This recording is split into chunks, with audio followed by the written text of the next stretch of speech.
Hey everybody, today's video we will be talking about wares and specifically the uses of the different types of wares, common uses. We've got your entree plates, round or square doesn't matter. These are normally used obviously for your main course, whether it's on a buffet or a plated dinner, but your main courses will normally be used for that. We've got smaller plates like an 8-inch round or square. Those are used either for salad on a plated dinner oftentimes, or for poo-poos or hors d'oeuvres, things of that nature. Something that has a little bit of a smaller portion size that'll look less empty on a large plate. So a smaller plate works better.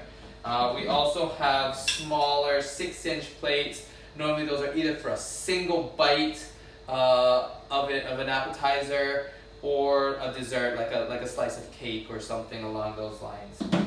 We do have a size that's in between a 6-inch and an 8-inch, which is the 7-inch plate right here, and those are strictly used for poo-poos on like stations, so people can go around and get a little taster on here and have a lot of them. Coffee cup and saucer obviously are used for coffee. The saucer is there either to hold the cup or sit at the table, and then normally you'll either put a spoon or something on that so that you've got a place. Otherwise you're just holding a cup and that's a little bit awkward. So strictly for coffee. Moving on to flatware, we do have, I'll just use this pattern for example, our Accel pattern. We've got a salad fork, which is also used for appetizers or dessert, so normally for the smaller courses. You've got a dinner fork, which is obviously used for entrees or larger. If you've got 2 entrees, like say a fish course and then a steak course, you'll use the dinner fork most likely for both of those. So anything that's main dish. Your standard knife will be used either for salad, to cut salad, or for entrees or appetizers. So normally it's rarely used for desserts, if ever. We've got 2 types of spoons, so you can see there's a smaller spoon, which is your teaspoon, and a larger spoon, which is your soup spoon or bouillon spoon. The teaspoon can also be used for soup. It's just a little bit of a small bite.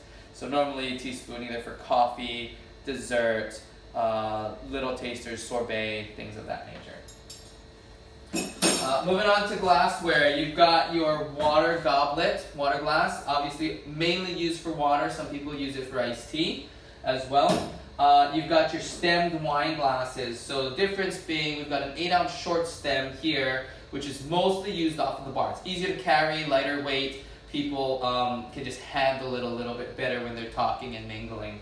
The tall stem glasses here, we've got a white wine and a red wine glass. Red wine's always a larger bowl anytime you're setting glassware. And the taller stem just looks nicer, and these will sit normally at the table. Moving on to your other stem glasses, we've got champagne, which is obviously mainly used for champagne or champagne-related drinks like mimosas, etc. You've got your martini glass, which is strictly used for martinis. That distinctive shape gives it away. You've got your coupe glass, coupe champagne, so this is also used for champagne, or sometimes people use it as a specialty drink and use that short rim as a floater, so you can put like a floating flower or decorative element to float on top of that drink.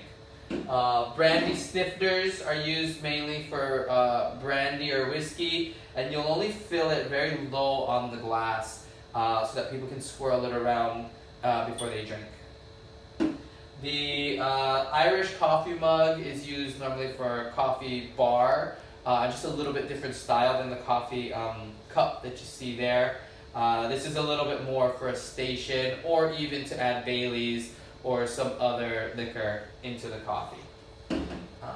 You've got your stemless wine glass, which obviously is used mainly for wine, has been used in lieu of a double old-fashioned as well, or for other specialty drinks. You've got your old-fashioned glasses, so single old-fashioned and a double old-fashioned. These are normally used for 1 shot of alcohol on the rocks, or or just straight up.